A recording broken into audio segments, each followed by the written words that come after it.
Hines, the Director of Community Empowerment at Midtown Cleveland.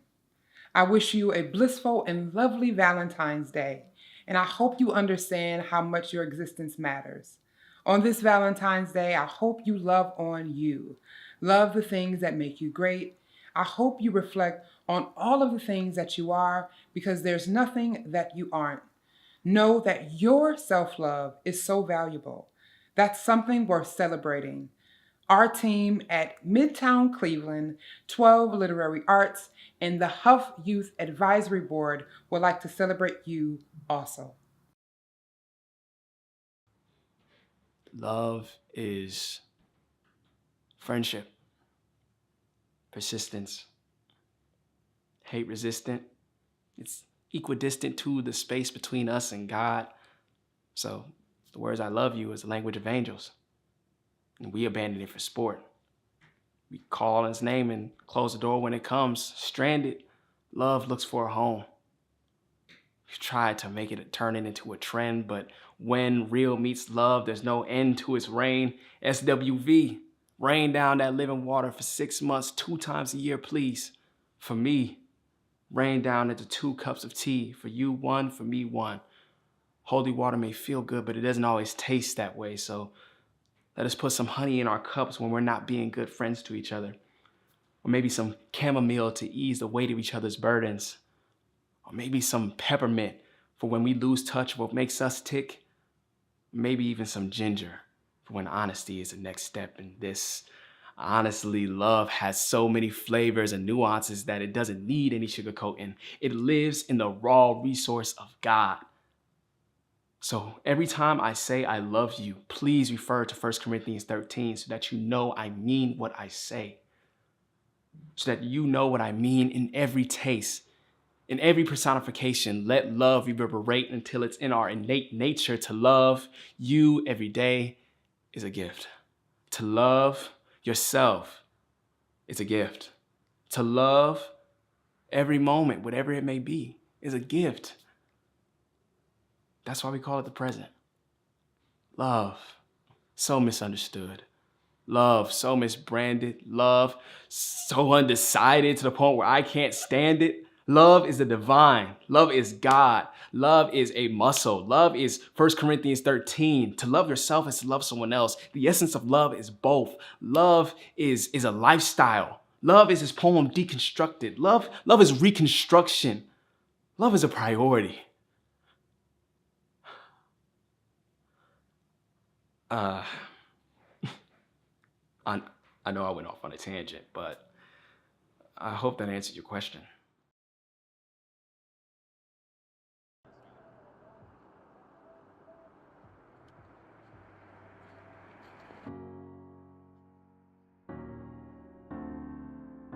They're gone.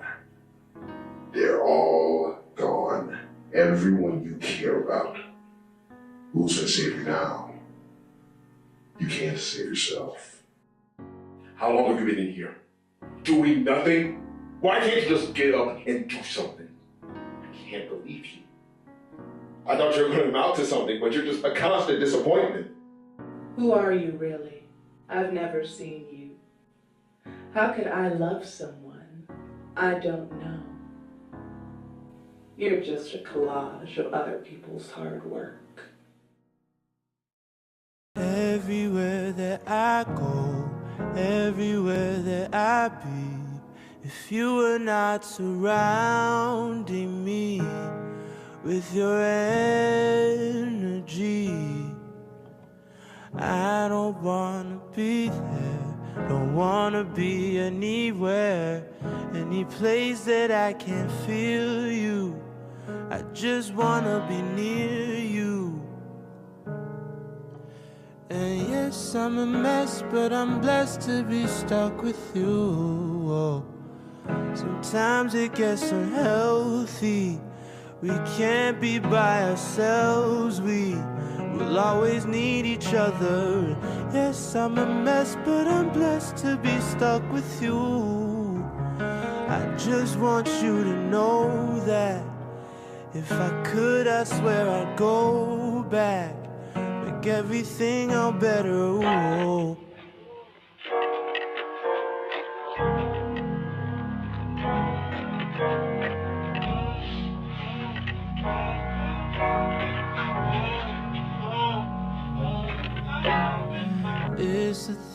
that you say, it's the way that you pray. Pray on my insecurities. I know you're feeling me. I know sometimes I do wrong, but hear the words of this song. When I go, I don't stay gone for long. Don't know what's going on. And yes, I'm a mess, but I'm blessed to be stuck with you. Sometimes it gets unhealthy. We can't be by ourselves. We'll always need each other. And yes, I'm a mess, but I'm blessed to be stuck with you. I just want you to know that if I could, I swear I'd go back, make everything all better.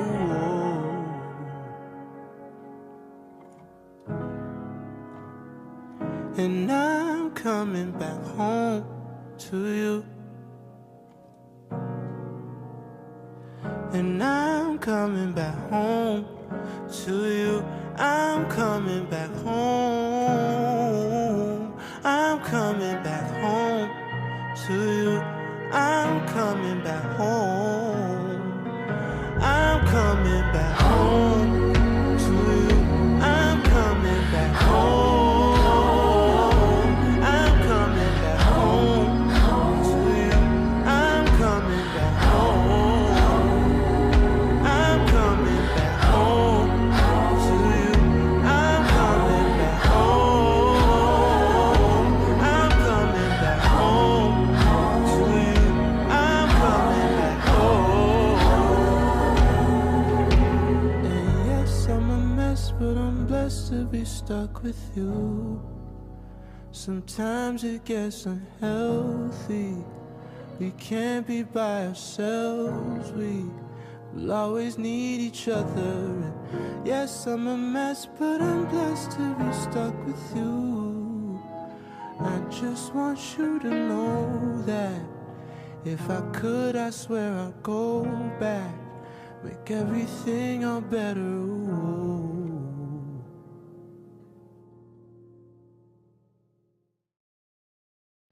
Your heart can't help the things it longs for.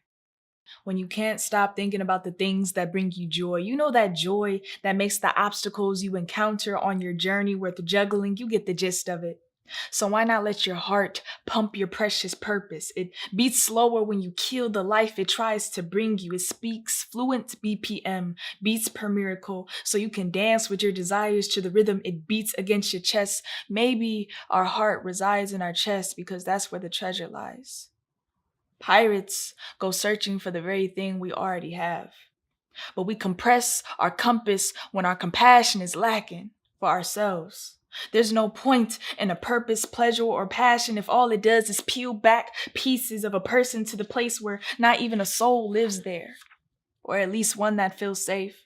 So whenever your heart heats up every time you hunger for something, allow it to bring you harmony.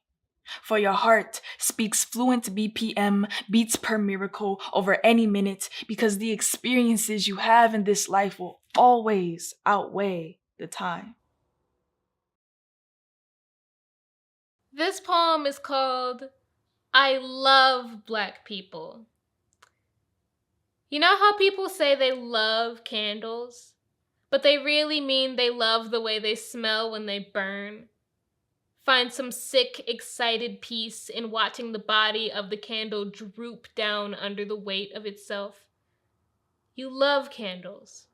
When they burn, their scents are so strong, their light is so illuminating. Watching the flame flick over the wick is so exciting. There's nothing better than the way the flame beats at the candle, right?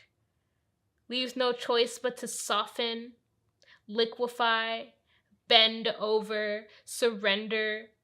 You love candles. You could breathe in the smoke of their burning bodies all day. You love candles. I've seen you weeping over a candle burning out for the last time.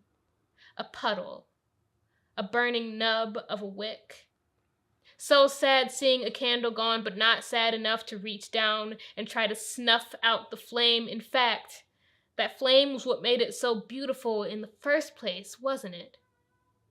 You love candles, so you buy another, and you light another, and another, and you consume, and consume, and consume, and we burn, and we melt, and we burn, and we melt, and we burn, and we melt, and repeat.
She was a dream so vivid with eyes closed. Sometimes exhilaration took over before you could open them. Her heart was fragile, and she allowed everyone to touch it.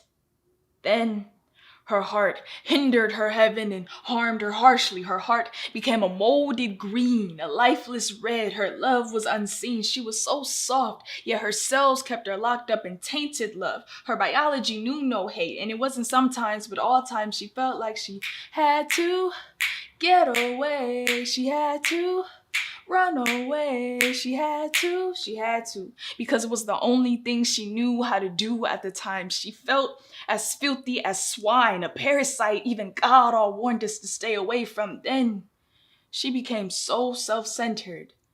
She finally began to love herself. What others deemed as self-centered, she deemed as finally centering herself. She aligned herself on the equator of peace, where no person could puncture her pretty, not face, not petite, but her being. You couldn't break her peace, even if she was a puzzle. Her love couldn't die, but her heart knew how to fight any pathogen a person tries to put on her. She was never perfect, but perfect by nature, because erosion made a rose in the Garden of Eden. You couldn't tell her heaven was a mystery somewhere in the sky, only awarded to her after she died, because she dies alive every day, becoming a better version of herself. And at that point, the taste of death started to have some flavor. And a brand new heaven waited for her each and every time she died. 6 feet deep felt like 6 extra hours of sleep, and even daylight couldn't time the savings her new beginnings brought her, because she died so many times her death became timeless. You could call death a savior, a favor from God. Regardless of her mistakes, the spiritual skin she shedded became a new layer of serenity. And as society side-eyed the signature she made in the world, she kept writing whatever wonderland she wanted to wander in. Last week, I wrote a poem that I didn't need to apologize for. Called it Peace Offering to a World I Was Already at Peace With. Called it Rippleless River. Last week, I wrote a poem, then took out everything I wanted to say. Took the stripped, scripted skeleton left over on the page and folded it into a bow. Called it Beautiful. Last night, I sliced my heart out of my chest with a pocket knife and held it over my notebook.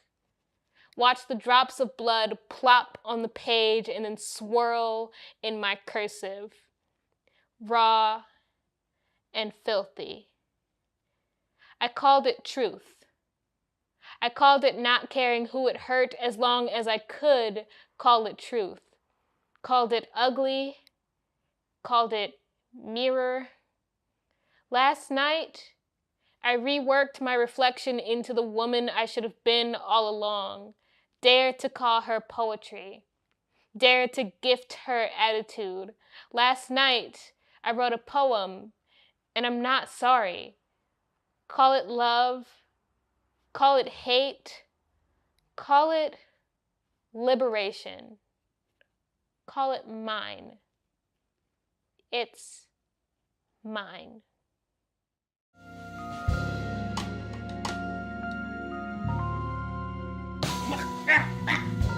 I did that. I told you I was gonna use the guy for the next great one.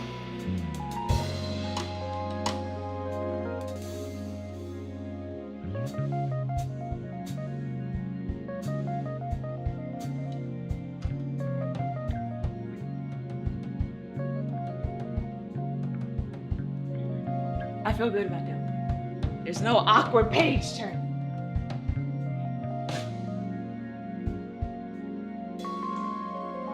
I think it's better than the last one. I think I can give that a 9.